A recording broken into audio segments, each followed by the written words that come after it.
Nó bên là bây giờ muốn khó đi một con dễ hả? muốn khó đi để ta có gì cho Bữa sử dụng á, ta cho nhà cho muốn cá muốn đấu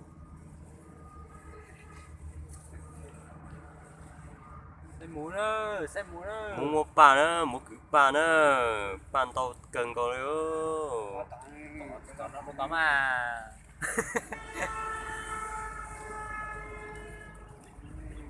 Bàn á, một cứ bàn á.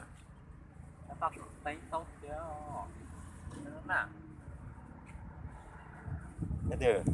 tao không biết nó đâu Còn là hai năm mà tao mà bà sao nữa, bà mình tao tịt tia đâu.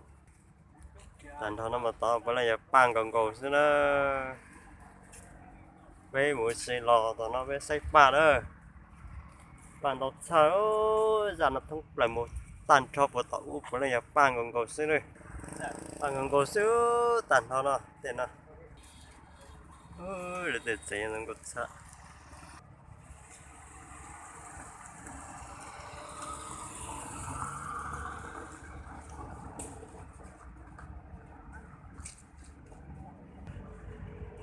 Cũng có tuần này đã biết sao nữa.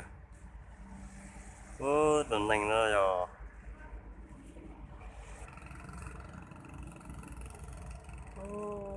Ra nó mà bên này phan còn cầu xí. Cho bà nó họ từ nó mua ba giờ nó mua đó. Cho nó ban chạy to số. Ba giờ một số đó. Luôn nè tích chờ nó là ban to cỡ ngồi đó. Ngủ cho tay mà sâu cho giấy vẫn còn cứng còn nữa. Giấy nữa, giấy nó vẫn còn xa đâu.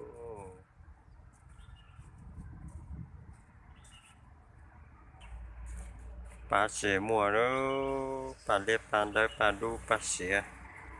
Ba nhà tôi một chút chúa nữa. một bảy giờ hello Ba nó lúc đấy chờ nó mà lỡ hoa tiền gió ba nó đó. Nó tiền gió ba giờ lên từ sáng mua ba nó chỉ tôi nó mua ba nó đó. chúa vào mua Nếu từ sáng yếu sáng mua ba nó nên chọn xay nó cho rồi nếu sáng yếu ba nó là nhỏ lấy tiền mua ba nó chỉ tích chờ nó lấy mua ba ta đó mua ba cho ba rồi lên non ta là ba liếp ba đu ba xía đó. Nên từ sáng yếu ba chỉ tôi nó đó tôi nó đông Hà Nội đó đó. Thay ba nhà ba thì là mua đó cho nó lấy ôm mùa đi thì vô mà lấy mùa thôi nè cho chính này ngon nè nhẹ nhẹ vô ba nè cho cho hoa hồng đó cho hoa hồng tông đó hoa hồng tông đó đấy hoa du đi nào tao tía của cho bay một xanh gì đó nè nè cứ xay son chuẩn gì nữa nè sao cho ba nó mà một chiếu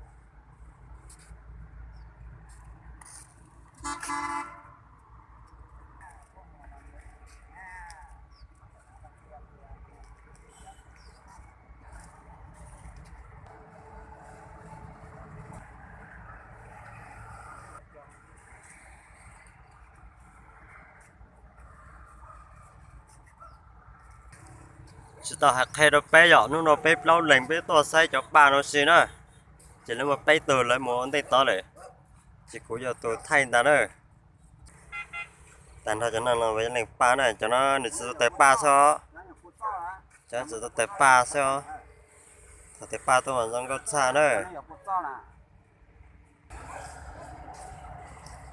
手仔做年紀咯，什麼車中差咯。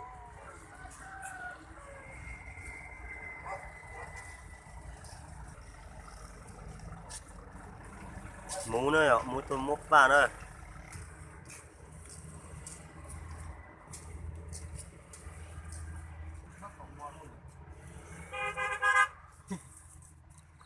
tò mò đó cái này là không phải tò mò đâu.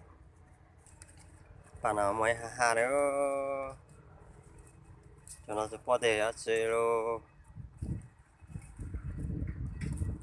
không có cửa đó nhớ tôi tích chờ nó mà lấy chùa cho tết ba mà bạn tổng thì nó mua sớ để chỉ mua vì giá chỉ có tổng nó lên lại vì lấy chùa có tên nó xí rồi lấy được chỉ mất chính tổng thì nó thì nó sẽ được ba thì sao mà với mình có đâu để nóอยู่xí rồi